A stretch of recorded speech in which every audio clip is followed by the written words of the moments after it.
नमस्कार सर्वांना, Rupali delicious kitchen मध्ये आपलं स्वागत आहे। आजची रेसिपी आपण अशी मस्त चटपटीत बघणार आहोत, उन्हाळा स्पेशल। तर आज आपण मस्त कैरीची कढी बनवणार आहे। एकदम मस्त, खूप छान होते, कमी साहित्यात झटपट होते आणि आता मस्त कैरीचा सीजन चाललेला आहे। तर सगळ्यांच्या इथं मस्त कैरी आलेली असते। कैरी बघितली की तोंडाला पाणी येतं। तर चला मग साहित्याकडे वळूया आणि रेसिपीला सुरुवात करूया।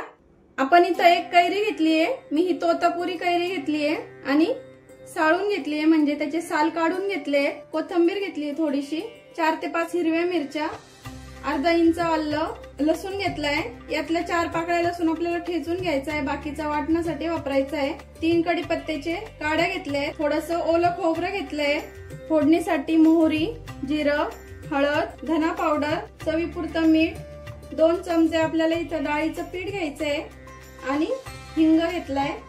आता आपल्याला कैरी आधी शिजायला टाकायची आहे। कैरी एकदम मऊ आपल्याला शिजवून घ्यायची आहे। बघू शकता कैरी अशी छान शिजली आपली। आता ही पूर्ण अशी मॅश करून घ्यायची आहे आणि याची जी कोय आहे ती बाजूला करायची आहे। कोयीचा पूर्ण आता गर काढलाय, आपल्याला हे पूर्ण असं घोटून घ्यायचंय, बारीक एकदम स्मॅश करायचं आहे। कैरी रवीच्या साह्याने अजिबात जाड ठेवायची, एकदम स्मूथ करायचं तयार। आता हे स्मूथ तयार झालंय असं। आता यामध्ये आपण जे डाळीचं पीठ घेतलंय ते टाकून घेणार आहे। डाळीचं पीठ आणि कैरी आता छान मिक्स करून घ्यायची आहे। थोडं पाणी टाकून मिक्स करून घ्यायचं आहे छान। याचं मिक्सचर तयार झालंय। आपण इथं वाटण वाटून घेणार आहे। मिरच्या घेतल्या, आलं, लसूण, 4 पाकळ्या लसणाच्या ठेचण्यासाठी ठेवले मी, ठेचून टाकण्यासाठी, खोबरं आणि थोडीशी कोथिंबीर आणि कढीपत्त्याची पानं आपल्याला वाटायला टाकायची, 2 काड्या आणि 1 काडी फोडणीसाठी ठेवली आहे। आता याचं वाटण छान मी वाटून घेते। तेल गरम करायला ठेवलंय, तेल गरम झालंय। पाव चमचा मोहरी छान तडतडू द्यायची आहे, जिरं, पाव चमचा ठेचलेला लसूण, चिमूटभर हिंग, कढीपत्त्याची पानं,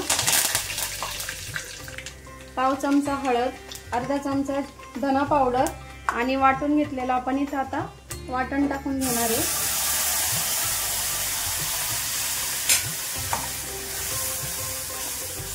हे थोडंसं परतून घ्यायचं आहे आपल्याला आता वाटण 2 मिनिटासाठी। वाटण आपलं तर छान परतलंय। आपण आता जे मिक्सर तयार करून घेतलेलं आहे कैरीचं आणि डाळीच्या पिठाचं ते टाकून घेऊया आणि आता हे छान मिक्स करायचं आहे आपल्याला। तुम्हाला किती घट्ट किती पातळ हवी त्यानुसार तुम्ही करून घ्या, पण ही थोडीशी पातळच छान लागते।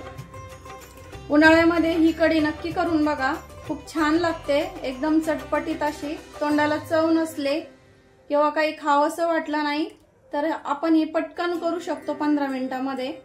15च मिनिटं लागतात फक्त या कढीसाठी, तुम्ही नक्की ट्राय करा। कढीला आता हलकीशी उकळी यायला लागली की आपल्याला चवीपुरतं जे मीठ घेतलंय ते टाकून घ्यायचंय आणि थोडीशी कोथिंबीर आणि आता आपल्याला 5 मिनिटं ही छान उकळून घ्यायची कढी। मस्त वाफाळत्या भाताबरोबर खूप छान लागते। मस्त कैरीची कढी आणि गरम गरम भात, एकच नंबर कॉम्बिनेशन आहे। कढी आता आपली रेडी झाली आहे, 5 मिनिटं छान उकळून झाली आता कढी। आपण आता सर्व करून घेऊया।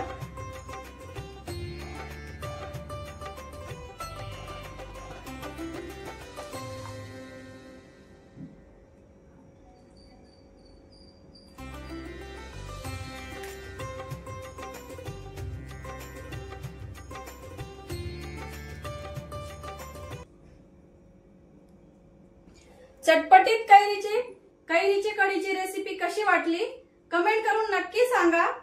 रेसिपी आवडली असेल तर लाईक, शेअर, सबस्क्राईब करायला विसरू नका आणि रेसिपी नक्की ट्राय करा, कारण घरचं जेवण हे खरंच स्वादिष्ट असतं। अशाच नवीन छान छान रेसिपींसोबत पुन्हा भेटूया, तोपर्यंत बाय बाय।